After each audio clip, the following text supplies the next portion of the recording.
ಜಿಲ್ಲೆಯಲ್ಲಿ ಕಳೆದ ಒಂದು ವಾರದಿಂದ ಉತ್ತಮ ಮಳೆಯಾಗುತ್ತಿದ್ದು ಗಾಳಿ ಮಳೆಯಿಂದ ತೀವ್ರ ಪ್ರಮಾಣ ಬೆಳೆಗಳು ನೆಲಕಚ್ಚಿವೆ. ಜಿಲ್ಲಾಡಳಿತ ಸರ್ಕಾರದಿಂದ ನಷ್ಟ ಪರಿಹಾರ ಕಲ್ಪಿಸಬೇಕು ಅಂತ ರೈತರು ಒತ್ತಾಯಿಸಿದ್ದಾರೆ. ಕೋಲಾರ ತಾಲೂಕಿನ ಅಮ್ಮೇರಹಳ್ಳಿ ಗ್ರಾಮದ ರೈತ ನವೀನ್ ಅನ್ನೋರು ಬೆಳೆದಿದ್ದ ಟೊಮೆಟೊ ಬೆಳೆ ಆಲಿಕಲ್ಲು ಸಹಿತ ಮಳೆಗೆ ತುತ್ತಾಗಿ ಲಕ್ಷಾಂತರ ರೂಪಾಯಿ ಮೌಲ್ಯದ ಬೆಳೆ ಹಾಳಾಗಿದೆ. ಸಾಲ ಸೋಲ ಮಾಡಿ ಟೊಮೆಟೊ ಬೆಳೆ ಇಟ್ಟಿದ್ದ ರೈತ ನವೀನ್ಗೆ ಉತ್ತಮ ಇಳುವರಿ ಹಾಗೂ ಬೆಲೆಯ ನಿರೀಕ್ಷೆಯಲ್ಲಿದ್ದ. ಆದರೆ ಮಳೆ ತೀವ್ರ ಆಘಾತ ನೀಡಿದೆ.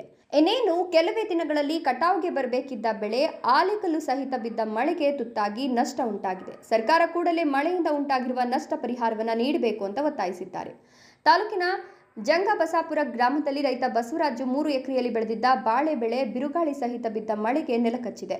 ಉತ್ತಮ ಇಳುವರಿ ಬಂದಿದ್ದ ಬಾಳೆ ಬೆಳೆ ಇನ್ನೇನು ಕಟಾವಿನ ಹಂತದಲ್ಲಿತ್ತು. ಬಿರುಗಾಳಿ ಸಹಿತ ಬಿದ್ದ ಮಳೆಗೆ ಬಾಳೆಹಣ್ಣಿನ ಬೆಳೆ ಮಳೆಗೆ ಸಿಲುಕಿ ನೆಲಕಚ್ಚಿದೆ. ಇದರಿಂದ ರೈತ ಬಸವರಾಜುಗೆ ಸುಮಾರು 3 ಲಕ್ಷ ರೂಪಾಯಿ ನಷ್ಟ ಉಂಟಾಗಿದೆ. ನಷ್ಟ ಪರಿಹಾರಕ್ಕಾಗಿ ಜಿಲ್ಲಾಡಳಿತದ ಕಡೆ ಮುಖ ಮಾಡಿದ್ದಾರೆ. ಬಿರುಗಾಳಿ ಸಹಿತ ಬಿದ್ದ ಮಳೆಗೆ ರಸ್ತೆ ಬದಿ ಇದ್ದ ಮರಗಳು ವಿದ್ಯುತ್ ತಂತಿಗಳ ಮೇಲೆ ಬಿದ್ದು ವಿದ್ಯುತ್ ಸರಬರಾಜಿನಲ್ಲಿ ಕೆಲಕಾಲ ವ್ಯತ್ಯಾಸ ಉಂಟಾಗಿತ್ತು. ಸ್ಥಳಕ್ಕೆ ಬೆಸ್ಕಾಂ ಇಲಾಖೆ ಸಿಬ್ಬಂದಿಗಳು ಭೇಟಿ ನೀಡಿ ವಿದ್ಯುತ್ ತಂತಿಗಳ ಮೇಲೆ ಬಿದ್ದಿದ್ದ ಮರಗಳನ್ನು ತೆರವುಗೊಳಿಸಿದ್ದಾರೆ. ಜಂಗಬಸಾಪುರ ಗ್ರಾಮದಲ್ಲಿ ದಿನಾಂಕ 12ರಂದು ಮಧ್ಯಾಹ್ನ ಬಿದ್ದ ಬಿರುಗಾಳಿ ಸಹಿತ ಮಳೆಗೆ ಹಲವೆಡೆ ಕರೆಂಟ್ ಕಟ್ ಆಗಿದ್ದು ಇಡೀ ರಾತ್ರಿ ವಿದ್ಯುತ್ ಇಲ್ಲದೆ ಕತ್ತಲೆಯಲ್ಲಿ ಜನರು ಕಾಲ ಕಳೆಯುವ ಪರಿಸ್ಥಿತಿ ಎದುರಾಗಿತ್ತು.